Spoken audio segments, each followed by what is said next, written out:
I'd really like to give a very, very, very warm welcome to Dr. David Tuller. David is a senior fellow in public health and journalism at the University College of Berkeley in California, and so part of the Center for Public Health, which is part of the School for Global Health. And we're delighted the Sheffield. We feel like we've got a lovely, warm relationship, and we really, really welcome the huge amount of work that he has done over many, many years, tirelessly advocating on behalf of people with ME/CFS, and particularly on his kind of insights and doggedness in pursuing people who demonstrate very poor quality research. So we're absolutely delighted that you're an advocate on behalf of this community. And we're here today as a sort of part celebration. The NICE draft guideline was issued on the 10th of November. And when it actually arrived, which was Tuesday morning, there was a whole flurry of conversations going on through the night. Initially, lots and lots and lots of tears of joy, of relief, and of sadness of the last 13 years lost, but some really kind of positive feedback, particularly the removal of graded exercise therapy from the guideline, the acknowledgement that CBT is only for supporting people manage the condition, it's not to be offered as a cure, and a set of other things really that showed that NICE had actually listened. Pace quite remarkable, not necessarily expected, and it feels like there are lots of things still to discuss about the guideline, but there is an initial positive sense of joy about some of the things contained in it. And this is an absolute victory for. Yeah, I mean, I think it's a victory. Look, I mean, when I'm an advocate for patients. I mean, I'm really an advocate for good science. I mean, that's really why I got into this, and sort of why, what I'm, I guess kind of able to do. But yeah, I think obviously, again, I think it's good to be cautious because we don't know what the final result will be. I think it, usually, things like this don't tend to just get completely overdone. They tend to get adjusted around the edges or, in that kind of way. So, I mean, I assume that the main planks will still be the same. I think there's a lot of discussion around the edges, but yeah, I think it's a big victory because basically it's a pretty straightforward repudiation of everything that patients have been, fighting against. Not everything, but I mean, basically, if the idea is that you need cognitive behavior, you're deconditioned and you have false illness beliefs, this basically says, no, that's not the case. And do not offer graded exercise therapy on the basis of deconditioning. Not offer cognitive behavior therapy, only a supportive care. Nothing's a treatment or a cure. Nothing's a treatment for the illness. These are all supportive things that you can do to help people manage the illness. I think that's very, very clear. And I think that statement comes through very clearly. And I was really surprised that there was an explicit statement about the lightning process, specifically. Which I had not expected, and that was a surprise to me because again, I thought if you look at the evidence review, basically this isn't just, this isn't just committee members saying, oh, I think this, I think that. They had to base it on the evidence review, and the evidence review is very clear that all the studies in this field are either very low quality or low quality, and you don't want to make policy based on studies of that poor quality. So I think that is a very clear victory, but I think it's also not just for activists. I think I think there was enough noise that someone finally had to sit and look at the science, and someone besides activists, me, and my colleagues at Berkeley. And so when they actually had to do a review of the science, they didn't have to find all the things of what I think were research misconduct. All they had to really do was find that these are low and very low quality studies. So yeah, I do think it's a victory. But again, I think it's a partial victory. I mean, it's sort of like in the US, President Trump lost, we know that, hopefully he'll leave, but we don't know what will happen in the Senate. And even if Biden gets the Senate margin, this is one set of policy. This is very useful from a policy perspective. it's going to be very, very difficult and a long process of how that then disseminates and translates into the medical field, because what happens out there will lag quite a long time normally from what's sort of set at a policy level. Okay, if we come back to some of the questions that people may well have about implementation and, yes, turning this into reality, do you want to take us through how we got today and what's in it? Right. So I have a couple of slides, not many. Lovely. Shall I put Yeah. those up now? Right. So this is me. This is my email if anybody wants to write to me. NICE is the National Institute for Health and Care Excellence. And the agency, it's kind of a quasi-independent, it's not a government agency, but it's sort of a status now, or it's had different statuses. I'm not sure what it is now. Anyway, they do clinical guidelines for various conditions. And so, here's our timeline. So in 2007, they issued a nice guide issues for what they called CFSME guidance. And the committee was quite heavily stacked with biopsychosocial people. So that would be people in support of the CBT, GET paradigm. And so that guidance, understandably, was pretty much down the line CBT, GET, I think activity management. And so that was very unsatisfactory.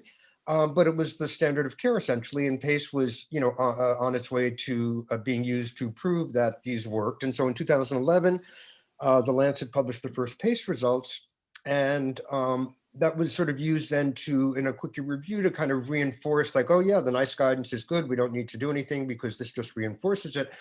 And, of course, it didn't bother anybody that all the same people were kind of on the committee and advising and in different agencies and working on PACE and everything else. So it was all a big inside thing. And so then in 2017, it's like a 10-year kind of review, NICE initially looked at it and decided, they did a little survey of their experts, and they said, no need. And so they decided not to review it. And that had a 6-week or maybe a 2-month comment period. And there was a big uproar from patients and, some professionals and so on. And then NICE reversed itself. But also, I also got the reviews that they had, and it turned out that they had 6 people review it, and they were all the same people based. I don't know who they were, but they were basically psychiatrists and other people who obviously just believed in it. So they didn't actually get anybody outside that narrow circle to review it. So anyway, then after the uproar, they reversed themselves, and then they set up this committee. So there was a big battle over committee selection. They really, balanced it on both. It was fairly evenly balanced between seeming proponents of one side or the other. And some smart patients are on it, and they did an evidence review, and then they did the development of the draft, which was released on November 10th, 6-week comment period, which I guess is ending by the end of December, and then they will release the final version in April. So again, we don't know what the final version will say. I'm sure there's intense pushback from Sir Simon and Professor Chalder and Professor Sharp and the like, but it does seem to a certain degree that their power has been cracked, and they can't put Humpty Dumpty back together again, I hope, but we'll see. So yeah, the big news, and one can argue about some of the language and so on and so forth, but the big news is that graded exercise therapy, no physical treatments, should be based on deconditioning with the idea leading to recovery. That's just not a concept that's accepted in this guidance. And that any plans for physical whatever should understand that they should not be offered based on this idea that patients are deconditioned. That's not and that it leads, that's the cause of their illness. Patients may be deconditioned, but that's not causing their illness. And so this is not a curative treatment. Cognitive behavior therapy, there is a long section on cognitive behavior therapy, but basically it makes it very clear that it's supportive only, kind of like you would have cognitive behavior therapy for other illnesses. Or for other, things you're dealing with, but it sort of helps you manage, but it's not, it shouldn't be presented as a cure. And it also makes clear that no cognitive behavior therapy promoting this as the treatment of the underlying illness, and sort of based on dysfunctional or unhelpful illness beliefs. That's not a target of therapy. That's not recommended as a target of therapy in this new way of looking at it. That there's no such thing as illness beliefs that are driving the illness. That's the point. And then they specifically, to my surprise, made a recommendation against therapies against the lightning process specifically, including in that the three modalities that are said to be incorporated in the lightning process, which are neurolinguistic programming, I think life coaching, and osteopathy. And so I guess there's maybe some patients have questions about whether osteopathy, I kind of read that as the collection of woo-woo that's all put together as the lightning process. I don't read that individually as against osteopathy, but I could see where maybe that might be read that way. And again, I think that would be something to be discussed or clarified probably in the revision if there's confusion about that. I don't know the status of osteopathy in the UK. I mean, in the US, the president, Trump's doctor was a DO. Not that anybody thought he was a good, whatever, but they're considered on an equal par here, or not equal par, but they're considered. I mean, they're equally doctors. So I'm not sure about what the guidance should do about that. Okay, next one. And this is my last slide. I just was struck a couple of weeks ago, the British Journal of Medical Practice, which is kind of like what the trade publication essentially, or published by the Royal College of General Practitioners. I'm sorry, this is general practice, not medical practice. It's the British Journal of General Practice. So that's a mistake. So basically, they had a blog post a couple of weeks ago about how medical traditions pass. Once they pass, they hang on for way too long, and then suddenly they collapse and go away. Or they take a while to go away, but suddenly we look back and we don't understand how we ever did those things before. So he wrote about today's best practice will be rubbish tomorrow. And there's this quote, I can't read it because it's being semi-blocked on my screen by this. Oh, hold on. The voice of patients has been crucial in challenging the usefulness of graded exercise therapy in CBT and chronic fatigue syndrome, resulting in these being dropped as recommended treatments by NICE.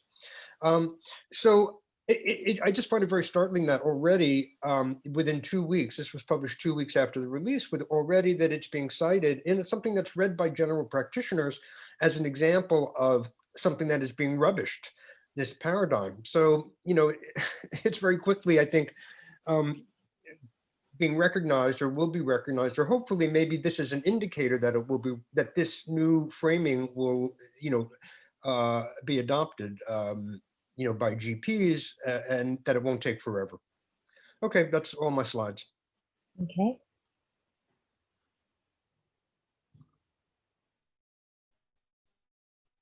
So what do you see as being some of the loopholes in the guide?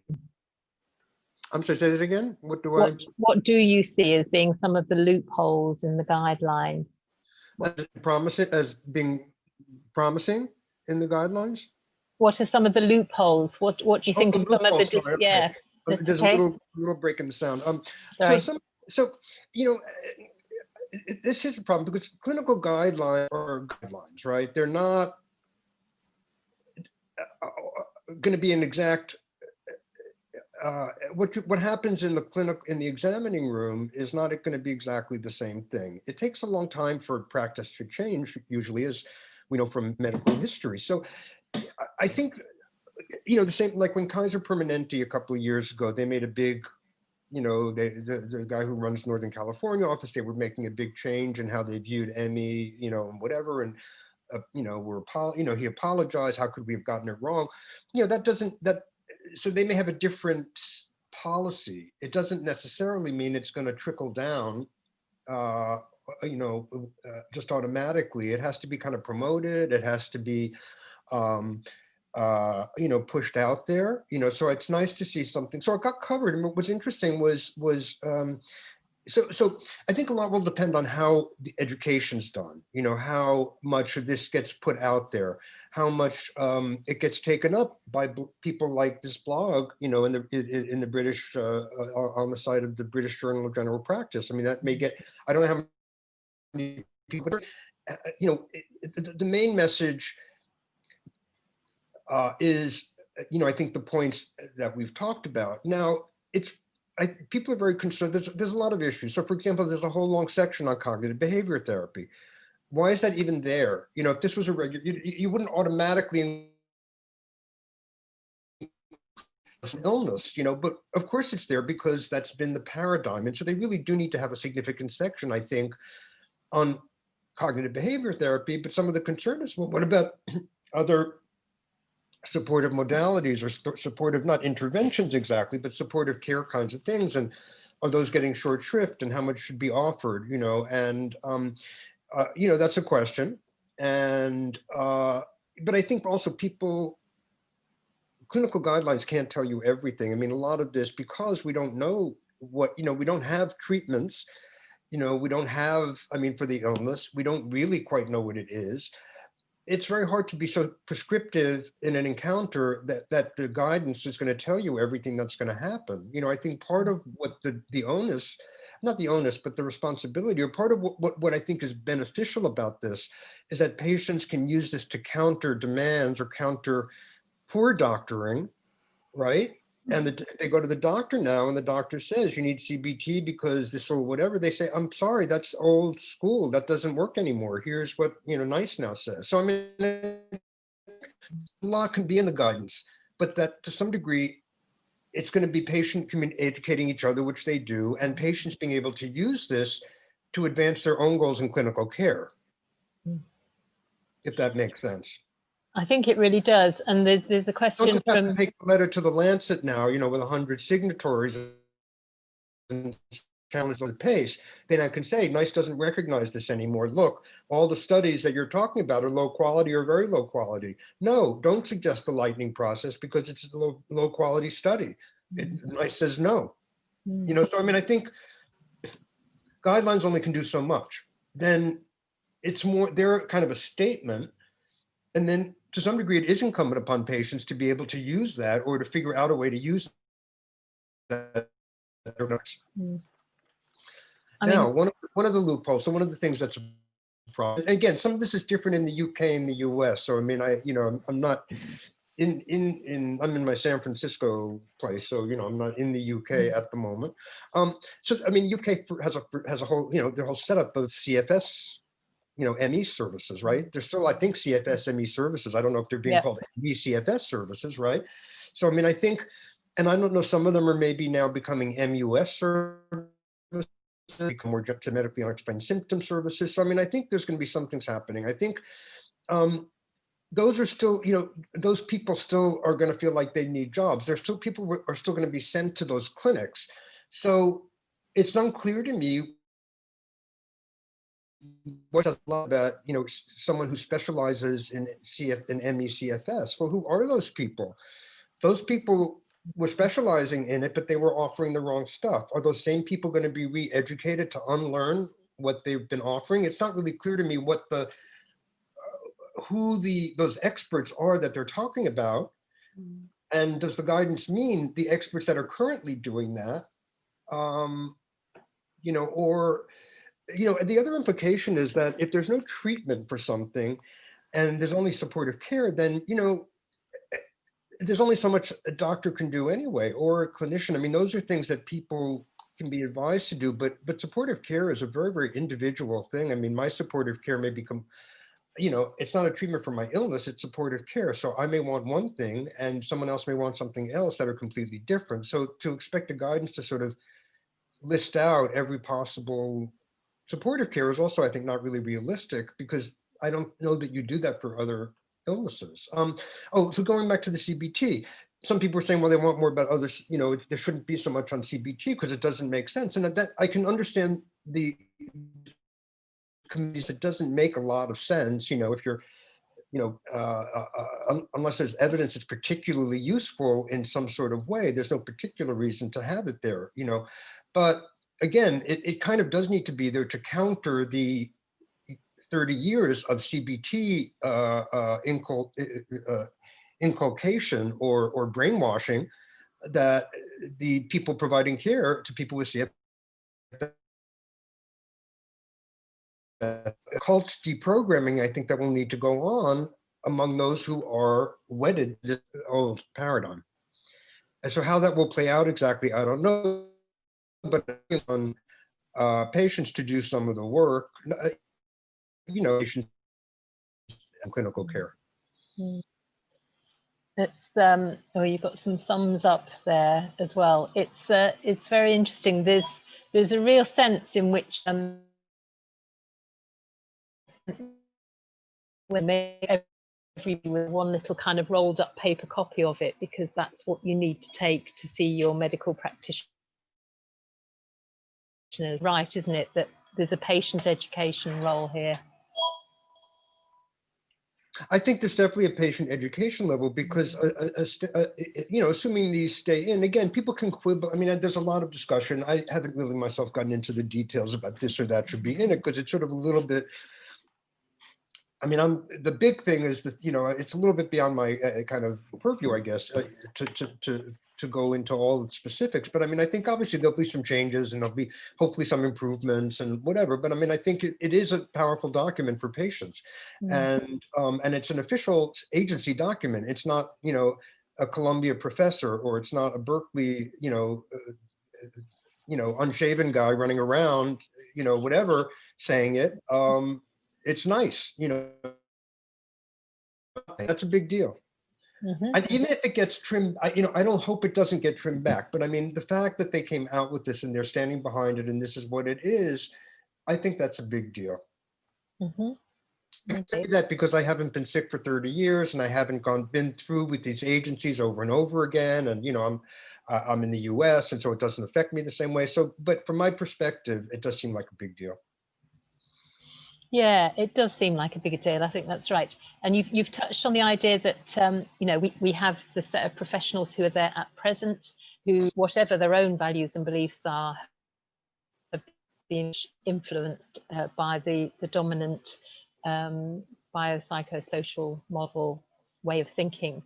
I mean, we locally, we were beginning to talk about maybe there needs to be some sort of accredited transformation program that, you should actually stop practicing until you've done this something and signed in blood that you're never going to say, deconditioning and I'm going to, to listen. Is there some we can think of a transformation program? Well, that's, I would assume that, I know, like, there's obviously got to be, I mean, I think one of the big areas is in medical education, apart from what you're talking about, but I mean, probably something like that would be part of a program for doctors. I don't know if you could, I have no idea. I mean, I don't know what you could require or whatever, but certainly I think part of the work will be making sure, like Nina Muirhead's doing in the UK, of making, just investigating what is being taught and making it get out there, other information. And also, continuing with ongoing GPs, who've been GPs and may have had one idea. One of the things, very interesting things to me, and that I need to write about a little bit, is what is this going to do to the improving access to psychological? Because basically, the PACE trial, as I look at it now, was kind of like a proof of concept thing for the larger IAPT project. So you could say, PACE, look, this is CFS. This is a medically unexplained symptom illness, and so we've proven that we can treat it with CBT and GET. So let's throw in irritable bowel syndrome, and let's throw in all medically unexplained symptoms into this, and we can treat them all the same way. And now we've pulled out this key plank of that, and NICE has officially said, no, this plank program doesn't work. So are people with CFS now going to be sent to IAPT? Doesn't IAPT, if this stands, have to redo its entire stuff? Because all its stuff says CFS is a MUS and they go to high intensity CBT. So, I think there's a lot of implications of this, playing out over the next, year or more. I think it will be interesting to watch. There's quite a lot of mention of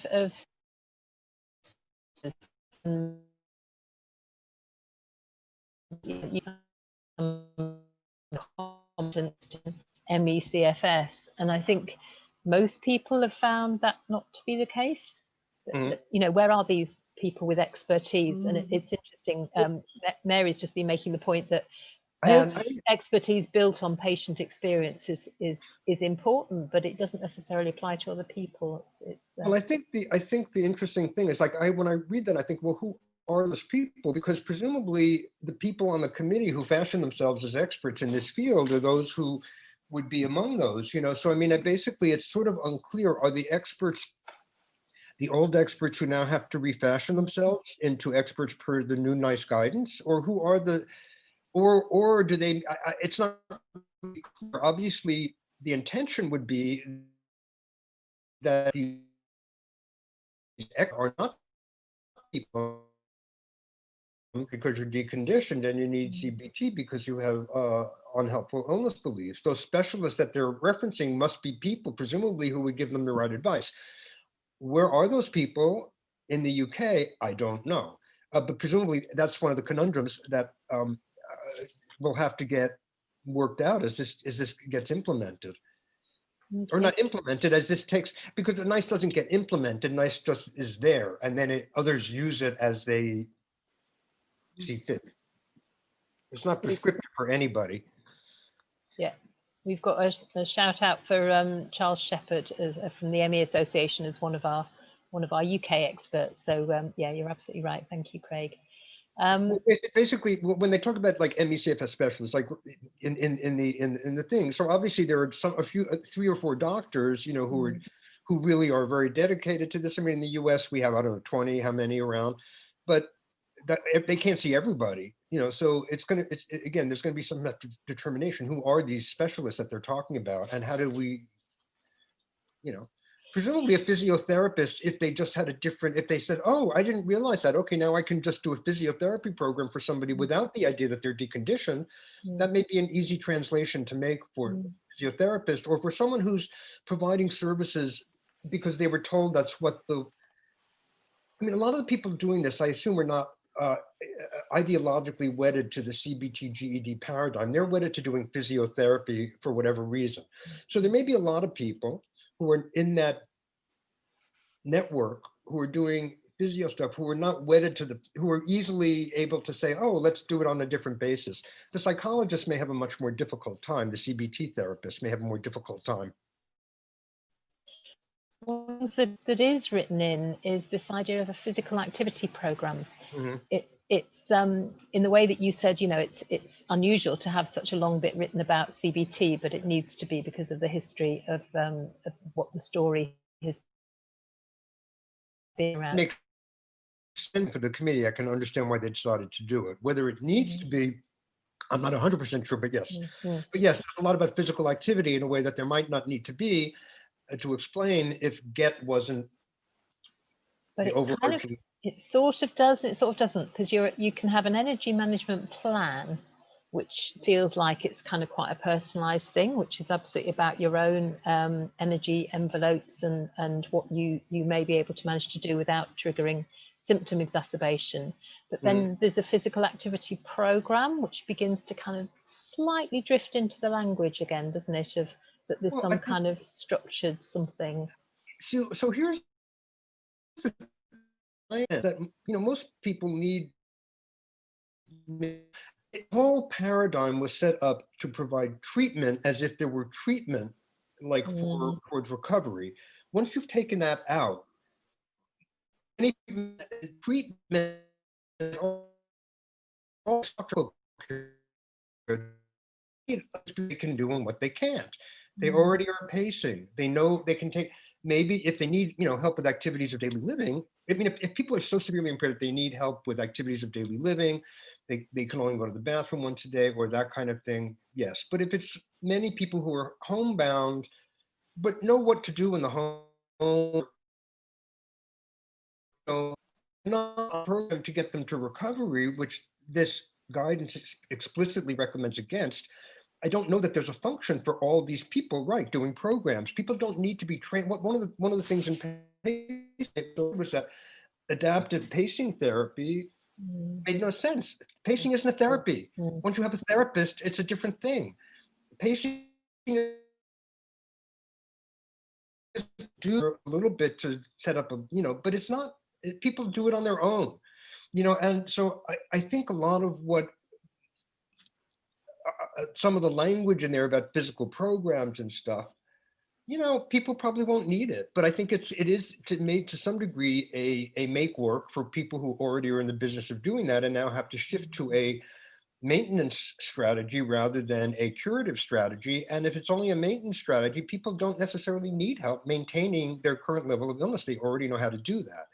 So, I mean, if this is implemented properly, it might very well mean a loss of, I mean, the same with CBT. Most people aren't going to need CBT. They might need CBT to help them deal with their absolute distress. And maybe that's, whatever, but maybe they won't. Maybe they have good support from family and they don't need CBT. If the CBT isn't designed to specifically alleviate them of dysfunctional beliefs about having an organic illness, it's hard to see that it has any real function other than like anybody who might need CBT. So yeah, I agree with you. On the one hand, it's understandable that things, because I think it is helpful. Look, I mean, people should have physical program, but people should don't need most people want to be active. So most people are doing what they can anyway. They don't need a physical therapist to tell them to get, the premise is that you need somebody to get you going, and people don't need somebody to get them going. They need somebody to cure them so they can get going. The of care that's been built around the CFS concept that doesn't necessarily need to exist in the same way for the ME concept, because purportedly curative treatments that are not curative. But I sense that there are people who are wanting this kind of conversation, which is written into the guideline as there is some sort of assessment and treatment plan. So comments from Peter, from Isabel, that should we be asking for an annual plan? What is this? There is this sense, isn't there, of wanting to actually touch base in case you're missing something, in case there's some new ideas, in case there's some new really. So some of this, I think, yes, no, I'm not saying people should be, no, but that's presumably your primary care doctor, or I don't know who else. I mean, I'm not, again, this would be different in the US and the UK. So if I had a chronic illness, I would make an appointment with my primary care doctor 4 times a year and check in with him or her or whoever. So, and if I didn't like that doctor, I would just go to a different doctor. I would find it in the NHS system for people with complex illnesses. So, some people, I don't know if there's, people should have regular medical care. They may not need to see a physical therapist, for 12 weeks, to have a physical program, because that may be what they would have needed under a GET program, but it may not be what they need if they have because they want somebody to help them figure it out. They don't need a regular therapist to be doing something with them, perhaps. Some people might. And I think that's the worry of calling it a physical activity program, is that it allows the pull back into that sort of concept, really, rather than. Yes, and I don't know that people with ME need a physical therapy program. I mean, I don't know if in the MS guidelines, or in other chronic illness guidelines, do they have a physical therapy section? I don't know. It seems to me longer than it needs to be, because it doesn't seem to have anything specific to do with ME. I mean, do I as a person in the world need a physical therapy program? I don't know. I mean, are more in need of a physical therapy program, as opposed to a doctor who's generally aware of their physical needs and gives them some advice about what to do. Do they need a specific therapist for 12 sessions, or for, I don't, some might think so, and some, but in the CFS paradigm, it is always necessary, because that's how you get cured. You need either cognitive behavior therapy or graded exercise therapy to be cured. So therefore, you have to have one of them. If you're not having one of them, you're keeping yourself sick. With that attitude changing, psychologist or a physical therapist specifically. Not that you shouldn't have access to them if you want them. But illnesses which present physical challenges. Yeah. So coming back all the way back to diagnosis at the beginning, were you surprised at the diagnostic criteria, which are a little bit different to what we've had before? And also had a question from Robert about, does PEM always mean delayed onset of post-exertional malaise? Well, they do have a in their, so they're not, just to be clear, it's not a diagnostic criteria. Okay, it's a exactly. I mean, it's not like a case. It is kind of a case stuff, and it doesn't really quite have the status. It's when you should suspect ME, right? When you should suspect, these are the things that would qualify you to give a diagnosis of ME. You should at 6 weeks suspect it if this, and then at 3 months, they've made it 3 months and not longer. Diagnosis of ME. So I think it's sort of along the lines of the Institute of Medicine criteria. I think it's good. It says, it does talk about PEM specifically, and in the form the 2007 one, post-exertional malaise is both required and not required at the same time. So it sort of was required, or it seemed to be required as part of the fatigue, as a characteristic of the fatigue itself. But then fatigue after exertion was one of the 10 or whatever optional traits. So it was completely unclear as to whether it was required and not required at the same time, which could be on pace, recovered on a measure and not recovered at the same time. So they really don't, they kind of like to leave themselves a lot of loopholes in how they do things. That's why you can be nice compliant and not necessarily have post-exertional malaise. So I think this also makes it clear that it's delayed. It's not just, oh, I did something and I'm tired. In the new NICE guidance. And then they have unrefreshing sleep, and they have, cognitive impairment, and they have, what's the fourth one? Debilitating fatigability is the new word.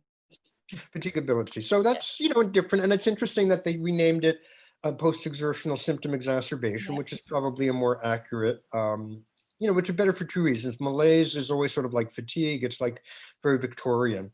I mean, it's a medical term, so understand in medical terms. I mean, there's a difference in medical terms. Malaise has a specific meaning, but to the general population, it's just like, oh, I just fainted. I'm so, so it doesn't have a good connotation for the general public. And it's also not quite accurate, because basically the way people talk about it is that it is a resurgence of all the symptoms, or multiple symptoms, not just the fatigue. So I think post-exertional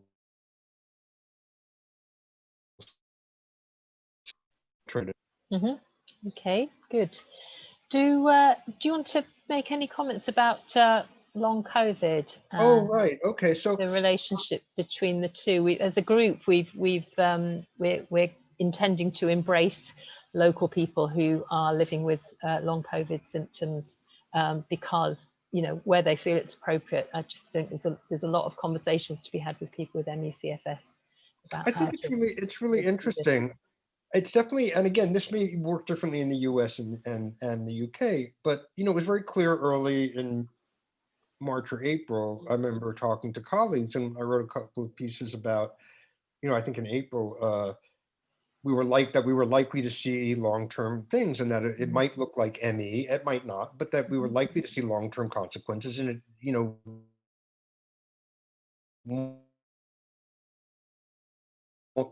reaching ME, maybe we know a little more about this. We don't know a lot about post-viral illness generally, because we only catch it after the fact, for the most part. So on the one hand, we might have known much more about some of the mechanisms. On the other hand, we might learn something about ME from the mechanisms of post-COVID syndrome. Now, they're obviously very different in certain ways, but it's clear. So basically, people with long COVID are just like there's probably multiple MEs. There's many post-COVID syndromes, and so that's one reason why post-COVID syndrome immediately sort of has gone out of favor, because it's not one syndrome. And some people, unlike ME, have evidence of specific organ damage or specific lung damage, or they're having the strokes. I mean, that's not necessarily, or the cardiovascular, inflammation of the cardiovascular system. And there's a lot of specific injuries and so on that are being not necessarily reflective of what is seen in ME, but certainly a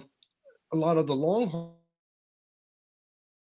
haul, a crash after exertion, so some form of post-exertional malaise, profound fatigue, obviously a lot of talk of brain fog, a lot of talk of POTS, POTS or orthostatic intolerance in post-COVID patients. And so my feeling is that we're sort of seeing and we see the fight, especially in people who just have PTSD or they have anxiety, and it's like, Trudy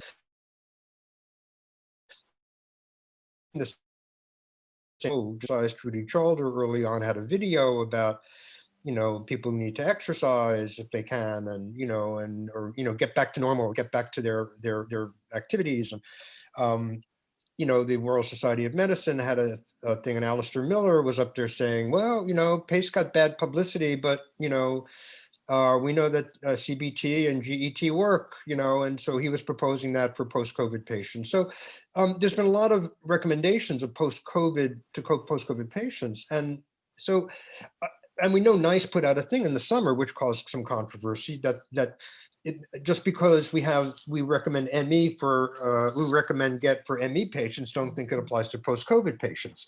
We're changed, and to me that was a sign that GET was on the way out, because they wouldn't have issued that if I mean, they already knew what the draft was. If GET was still in there, they wouldn't have had to put a warning out about it, right?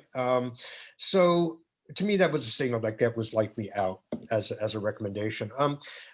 But I do think that we're having like a natural, unfortunate, but a natural, we call a natural experiment, which is that, things happen and they're called natural experiments because it's happening and we can't do anything about it. But we might as well observe what's going on while where we're at it. So we're having a natural worldwide experiment. Many people after an acute viral infection will report chronic non-specific symptoms that can't be tied to any particular damage. And that to insist on a worldwide level that all these people are just experiencing anxiety, depression, it's anxiety, depression, PTSD, and stress, right? It's all stress, anxiety, depression, and PTSD. And that's the full reason for, all the symptoms that can't be tied to a specific thing. It doesn't make a lot of sense unless you're perhaps Michael Sharp or Trudy Chalder or one of those people. Unfortunately, for them, the tide seems to be moving against them, in that, or against their, not them, against their thinking. Okay. So I think there's been a big impact. I think so in terms of the NICE things, well, NICE was going to do what it was going to do anyway, and the evidence review was what it was going to be, apart completely from coronavirus, right? I do think the coronavirus epidemic has made the argument much harder to sustain. I think it's been a catalyst and it will be a catalyst in making these changes, in taking this from the NICE guidance phase into the real world. I think the links and what people are seeing with post-COVID will reinforce the message that NICE is making. And I think that's a very nice coincidence or coincidence of events that will reinforce the NICE guidance. It would have happened anyway because they were going to do the same review. But I think this has given real urgency to it and probably has made it clear to some people that the old guidance that they just took for granted because they never really looked into it and because they respected Sir Simon or whatever, will be impacted both by NICE and by the fact that they're seeing patients now and the doctors themselves. I mean, you have someone like Paul Garner in the UK out there saying, hey, look, this is me. I'm not, I don't, like you have people with the same I'm not experience. okay. Yeah. I'm not okay. Yeah. I have post-exertional malaise. I don't have any more, I don't have anything that they can find, but I'm still sick. I think that makes a difference. So, Okay.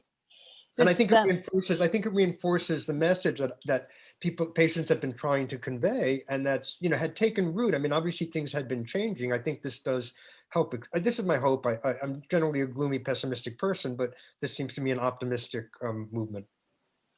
It's interesting. We're obviously all very much hoping that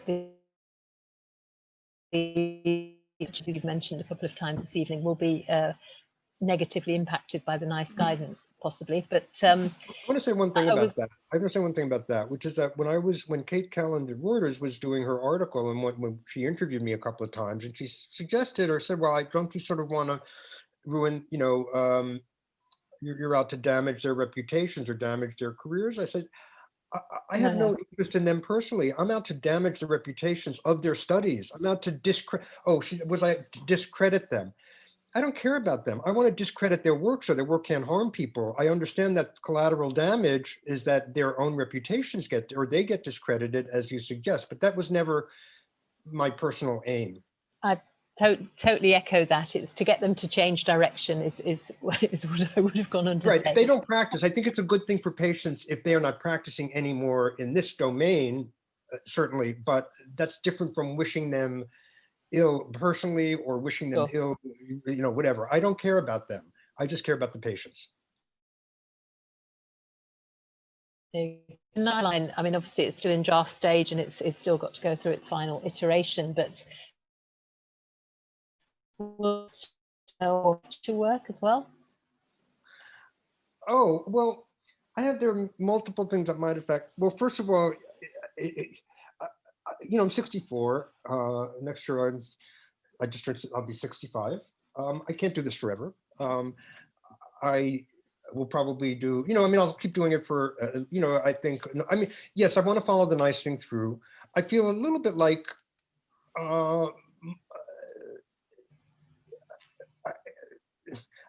to some degree, I feel like I've done my job.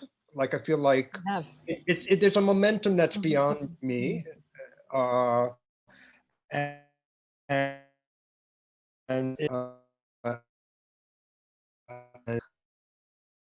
feel like I've done a lot, and I feel like I'm very interested in following up on with MUS. I mean, there's still more to do. Like we just had today or yesterday on the web, the Royal College of the Pediatrics, right? And they just for promoting their I don't know if that's a new one that they just put up or it's a new module about giving CBT and GET to kids with chronic fatigue syndrome or ME. So it's not like the battle's over. I'm very interested in writing more about medically unexplained symptoms and about how that ties in with ME/CFS and how, that will, because basically my concern is that some of these people will just say, okay, they'll let chronic fatigue syndrome go by, but they'll still focus on MUS and irritable bowel syndrome and all the other things that they can apply CBT to, but they'll just kind of let this go by and they won't really have much, it won't slow them down very much. I do note that certainly one of the members of the guideline committee, Professor Chris Burton, who's actually local to Sheffield, he started publishing things about there is a sense that maybe the focus will shift away from ME/CFS but to other conditions. Well, that's a little bit of a concern, and I think, okay, well, ME/CFS, we can, okay, maybe one's real, but we'll go to these other ones that still need some, we still can consider psychogenic, or we still think that they need some CBT, or they still need some, so I mean, I think that's definitely a real concern. I think for me, it's not like I feel like my work is done, but I feel like, when I started this 5 years ago or whatever, I thought, okay, I'm just writing about one study and I'll write a one-off and it'll be, no study could survive that kind of scrutiny and it's such a mess and whatever. And I was like, what? That didn't happen? I felt like I shot a cannonball into the wall and it just bounced off. And so that's when I thought, okay, I'm going to keep doing this. And then when I was able to, then when I was able to keep doing it and, so what I realized was that it wasn't just a study. I mean, what people in England already realized, or UK already realized, it wasn't just a study, it was a whole paradigm that needed to be dismantled. And attacking the study wasn't enough. You have to attack the base of the paradigm or the whole structure. And I think that seems to be happening.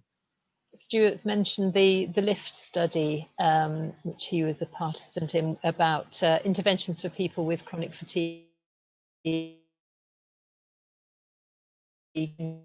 That's further kind of wondering whether it's going to work. So basically, Trudy Childers' thing is not ME, it's fatigue, right?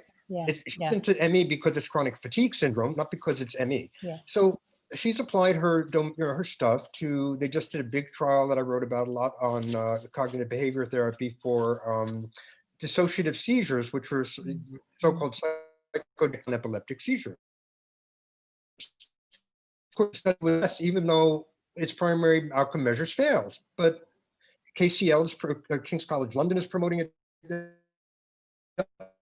because I'm accused of calling researchers, I was accused of calling researchers insane. I'm not literally calling research insane. I'm calling their theorizing strikes me as insane because they're basically making things, saying things that are contradicted by their own evidence. So, but they come up with interpretations that are so self-serving. I've never seen science like that. So it's yes, I'm concerned that they can move on and slip by, and so on, and get away with things. And they're doing it right now with something I also wrote about about their web-based course for irritable bowel syndrome of cognitive behavior therapy. Just got approved, FDA approval from the Food and Drug Administration, even though their own study showed that there were no clinically significant benefits at 12 months. Doesn't matter. So there's a lot still to do. There's a lot still to do, yeah. So I think I'm going to wrap this up now, and that the work that NICE has done by bringing an independent set of researchers along with the guideline committee has identified that basically the ME and CFS community has been served by, as you have argued for so many years, David, we have been served by absolutely appalling quality science. And that's been absolutely detrimental. That's been your kind of key message for so many years. And that it's amazing. It's very moving, actually, to hear a body like NICE talk about how, recognizing that people may have experienced prejudice and disbelief and feel stigmatized by the people there to help them. It's quite an extraordinary thing, I think, for a major UK institution to say that.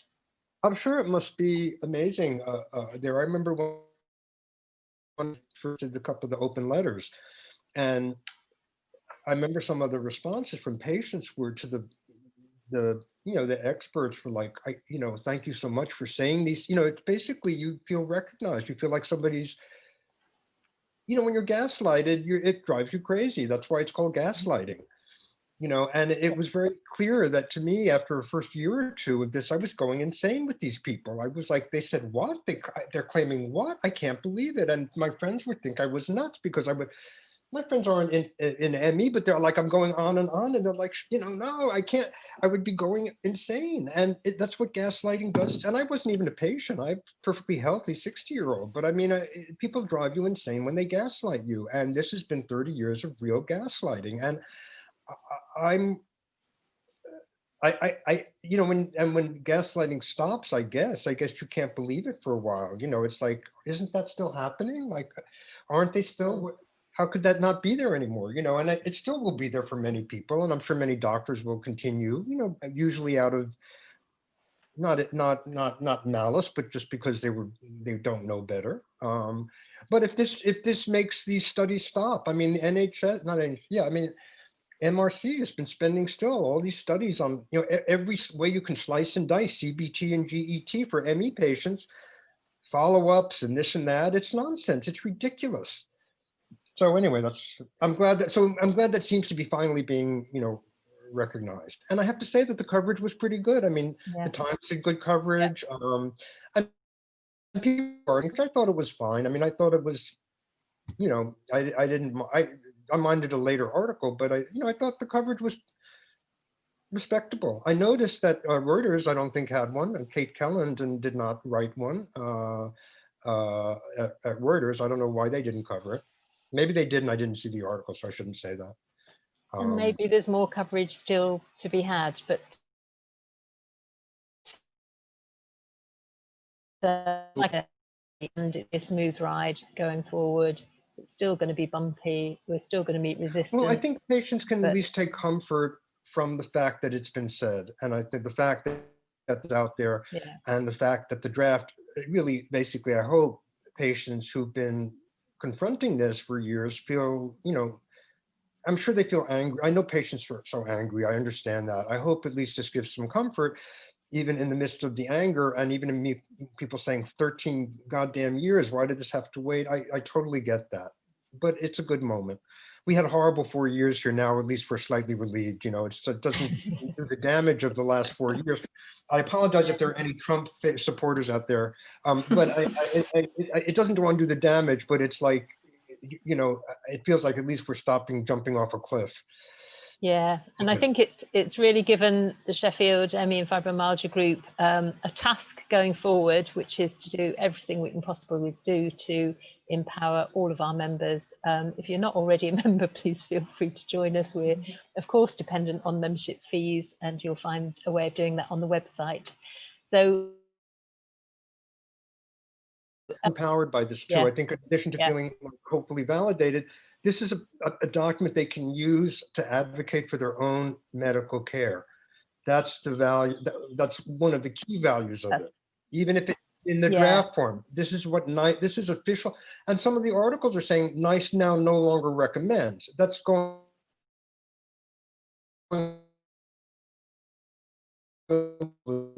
and GET and CBT. The draft doesn't recommend them. But I think that's a really, you know, again, I don't need to say it again, that's very powerful for patients to be able to take with them to their clinical meetings. It is very powerful, and we've got a big job because there's an awful lot of people who don't have access to the kind of online facilities that everybody here today has got, because if you've been on benefits for 20 years and you haven't got a new enough smartphone, it's really tough to get a lot of this information. So we've got our work cut out to reach out to an awful lot of people. We will carry on doing that. Please get involved in our group. If you want us to some very specific comments about the guideline, we're going to be preparing, with Isabel's help and others, a response to NICE about the draft guideline. Info at sheffieldmegroup.co.uk, and I'd just like to thank you everybody for your lovely comments, and nice to see you again, Ireland. Big thank you to Eliane, who's been doing a load of stuff behind the scenes for us. Don't know whether she'll do a reveal or not, she doesn't always. And end up with a very, very enormous thank you, David. It's wonderful to be able to beam you in over the pond from California. Weird? It's so weird. It's great. It's great. I hope actually, when the one I did in March was the first Zoom one that I had done, so I was very nervous. Since then I've done a batch, but I hope maybe it seems like maybe hopefully by late spring or summer, maybe we can travel again. I wouldn't be surprised if it's nearer autumn, but it would be lovely. Well, it depends upon when anybody will let Americans in again. Yes. Well, it depends what you do, doesn't it? Yes. So huge thank you very much, David, for making the time and joining us today. It's absolutely delightful to have you. Thanks. And thank you to everyone for coming.